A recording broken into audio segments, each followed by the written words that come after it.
my name is Emma Beaty. I'm a designer with California Closets Vancouver, and I'm super excited to show you our mixed-use second bedroom home office unit. What we find a lot of the time in Vancouver is people are living in tight quarters. They have a second bedroom and they need to make space for both a bed and a desk. So here I'm going to show you how we've made that happen with a wall bed and a flip-down desk. So the first step is to collect your pillows and stow them away. If we have space, we often design a little cabinet on the side where we can put away the pillows and sheets. So that's what I'm going to do now.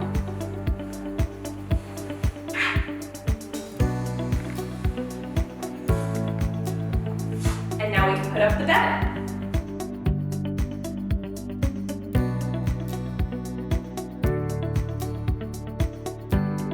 So like I said before, we get a lot of requests for hiding a desk away in our cabinets. So this is one of our solutions for doing that. We have a door that opens, a desk that pops down, with a leg that comes out.